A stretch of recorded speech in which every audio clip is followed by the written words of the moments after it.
Assalamualaikum.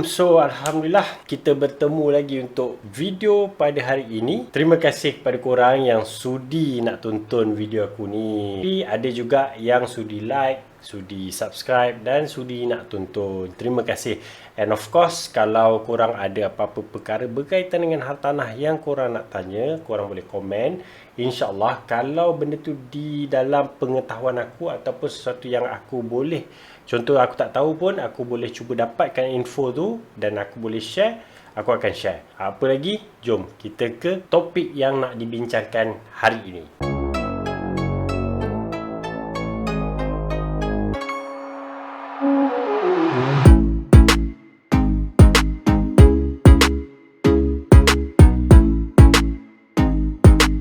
Okay, so aku ada member ni, dia WhatsApp aku, dia bagi tahu. Dia tanyalah, bro, kalau aku beli rumah, loan dah lulus, SPA dah sign, aku nak masuk rumah tu awal. Tapi owner kata kena bayar sewa dekat dia. So member ni macam pelik lah.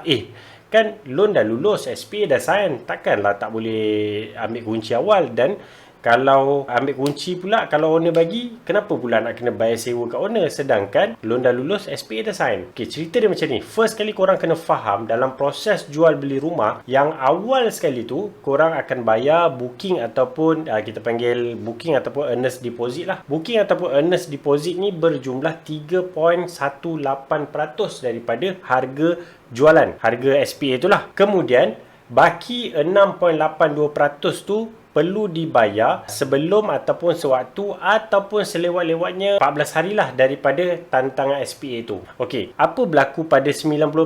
90% baki ni akan dibayar menggunakan pinjaman bank biasanya. Bagi mereka yang mendapat pinjaman sebanyak 90%. Kalau korang nampak term LTV ataupun MOF, LTV tu maksudnya loan to value ataupun MOF margin of finance. Maksudnya let's say dia dapat 90% daripada harga rumah yang nak dibeli, bank akan bayar baki 90% tu kepada pemilik. Tapi dia bukan terus bayar selepas sign SPA. Dia ada beberapa fasa. Ada first disbursement, second disbursement macam tu. Okey, jadi boleh tak member kita ni nak ambil kunci dan tak perlu bayar sewa kepada owner selepas tantangan SPA? Jawapannya tak boleh. Sebab selagi belum selesai tukar nama dalam title ataupun dalam dokumen hak milik yang kita panggil grant, selagi belum selesai tukar nama dan selagi owner belum dapat keseluruhan baki 90% tu, tak bolehlah nak serahkan kunci tu kepada pembeli baru. Dia tak boleh nak masuk lagi. Tapi ada owner, dia benarkan pembeli baru ni masuk awal dengan syarat kena bayar sewa. Boleh tak owner buat macam tu? Jawapannya boleh. Sebab rumah tu masih lagi di bawah hak pemilik yang lama. So kita ada pemilik yang lama dan pemilik yang baru. Pemilik baru ni pembeli lah, pemilik lama ni penjual. Rumah tu masih lagi hak pemilik yang lama dan pemilik yang lama masih lagi membayar bayaran bulanan kepada bank macam biasa. Dia belum settle lagi. Jadi kalau pemilik yang baru, walaupun dah loan dah lulus, dah sign SPA, dia nak kunci, kalau dia bincang dengan pemilik yang lama, pemilik yang lama setuju untuk beri masuk dan dia minta duit sewa secara bulanan, itu adalah hak kepada pemilik yang lama lah. Mereka berhak untuk menyewakan rumah tu kepada pemilik yang baru. Sebab apa? Sebab pemilik yang lama belum selesai lagi dapat keseluruhan duit dan belum selesai lagi tukar nama. Sebagai perundingan tanah, saya tak galakkan untuk serah kunci awal. Kenapa? Sebabnya berlaku ada beberapa kes yang mana pemilik baru ni dia masuk, confirm dia masuk, dia terus bersihkan rumah. Kan? Itu mesti benda perkara pertama yang korang buat. Lepas korang dah bersih, rumah dah cantik, korang naklah masukkan barang. Tapi sebelum nak masukkan barang tu, macam nak cat lah pula. Cat lah dulu. Kan macam dah bertumpuk-tumpuk kan, dah masuk barang, susah pula nak cat. Baik kita cat dulu. Okey, kat situ dah keluar modal yang pertama. Kos yang pertama dan juga tenaga lah korang dah keluarkan. Kalau korang upah lagi lah tinggi. Kalau cat sendiri, duit dan tenaga korang. Korang dah cat rumah. Tengah-tengah cat, nampak pula macam bocor. Sedangkan bocor tu memang korang dah nampak daripada awal lah.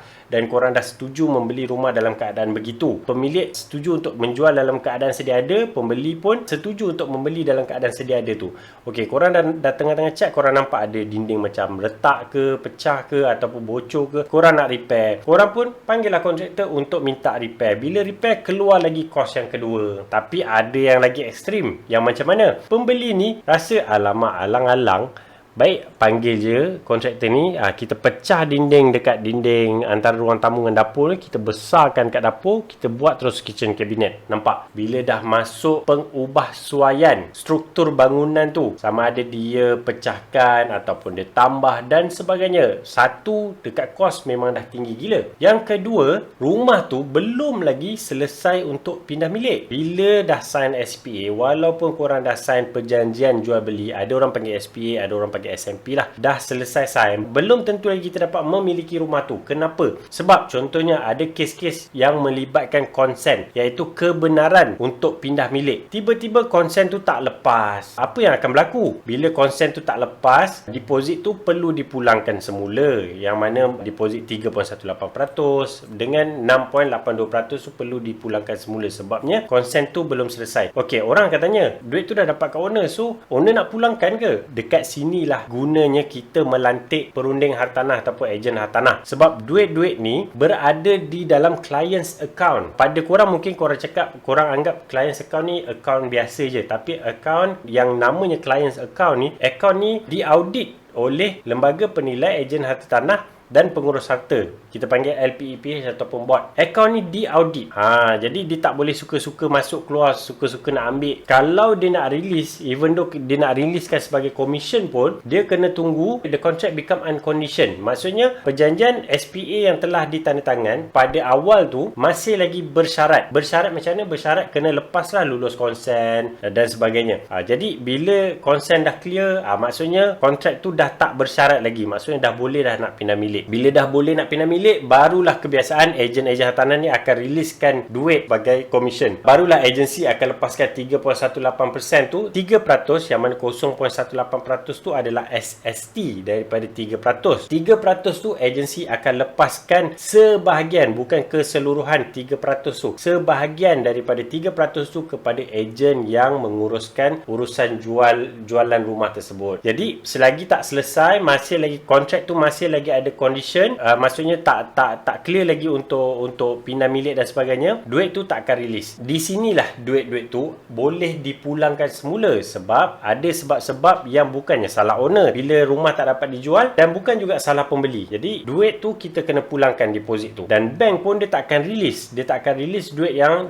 lebihan 90%, dia tak akan release kepada owner. Jadi urusan transaksi tu terbatal. Dan macam mana pula bila korang bayangkan, korang dah dapat kunci, korang dah bersihkan rumah, korang dah cat, korang dah repair, korang dah extend, korang dah tambah kitchen cabinet dan sebagainya, korang dah buat benda-benda ni semua, tiba-tiba tak boleh pindah milik. Maksudnya rumah tu tak boleh dijual. So rumah tu tak boleh jual. Bila rumah tu tak boleh jual, pertama sekali korang punya kos sebagai pemilik yang baru ataupun pembeli ni, korang dah buat tu, itu kos lah. Dan kalau dah selesai buat, owner lama lah yang untung, sebab rumah tu dia jual pada keadaan sekian-sekian, dia dapat balik dalam keadaan yang dah cantik dah siap cat, dah siap kitchen cabinet, dah siap repair. Dan perlu tak owner lama ni berikan ganti rugi kepada pembeli baru ataupun pemilik baru ni? Tak boleh, tak perlu pun, sebab pemilik baru tu sebenarnya tak ada hak lagi atas rumah tu. Jadi kalau dia buat tu, kira dia buat belanja rumah orang lah. Itu bagi kes yang pemilik baru ataupun pembeli tu dia dah buat cantik-cantik, dah siap, tiba-tiba tak boleh pindah milik, rumah tu dah cantik, owner lama dapat keadaan yang lebih baik lah. Tapi ada juga kes yang tengah buat dinding, yang ini real case, dinding tu dia tebuk tau, dinding antara ruang tamu dengan bilik, dia tebuk dinding tu, tak tahu dia nak buat apa, tiba-tiba urusan jual beli tu tidak dapat diteruskan dan dibatalkan. Owner dapat balik rumah dalam keadaan, kalau dulu mungkin bocor sikit-sikit, ini dinding seluas-luasnya antara bilik depan dengan ruang tamu tu dah ditebuk. So macam mana? Owner nak minta pembeli baru ganti rugi. Pembeli baru tu dia buat senyap dan dia buat tak tahu. Memang owner tak boleh nak tuntut apa-apa. Ini sebab pemilik lama tu masa tu dia dah yakin dan dia dah serah kunci tu kepada pembeli, dan dia anggap urusan jual beli tu akan berjaya dan dia akan dapat duit. Rupanya tidak. Dapat balik rumah, dapat semula kunci, pemilik lama ni dapat semula kunci dalam keadaan dinding yang dah ditebuk luas. So terpaksalah owner lama ni mengeluarkan lagi kos untuk membaiki kerosakan yang asalnya tak ada. Jadi di sinilah antara sebab-sebab kalau korang membeli rumah subsale, selepas loan dah lulus, selepas dah sign SPA, kalau dapat kunci, owner lama minta korang bayar sewa, condition dia seperti korang menyewa rumah. Korang tak boleh nak buat apa-apa, tak boleh nak repair, tak boleh nak apa, melainkan dengan kebenaran dan keizinan daripada pemilik yang lama tu. Dan pemilik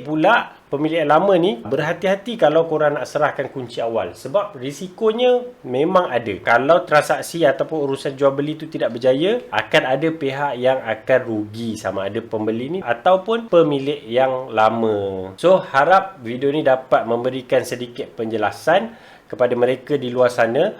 Boleh tak ambil kunci awal, masuk rumah tu awal selepas sign SPA, selepas loan dah lulus dan selepas sign SPA. So harap video ni dapat membantu sedikit sebanyak. Kalau korang ada apa-apa lagi soalan yang berkaitan hartanah yang korang nak tanya, insya-Allah aku akan cuba jawab sekadar mengikut apa yang aku tahu. Kalau benda yang aku tak dapat jawab tu, aku akan cuba dapatkan jawapan daripada mereka-mereka yang lebih tahu dan lebih arif. Dan kalau tak dapat juga, maknanya memang aku pun tak tahu jawapan dia. Itu saja. Terima kasih kerana menonton. Terima kasih kerana sudi meluangkan masa untuk menonton video aku ni. Sudi-sudilah berikan like dan subscribe. Dan insya-Allah aku akan continue. Aku akan usahakan lagi untuk keluarkan video-video pada masa-masa yang akan datang. Assalamualaikum.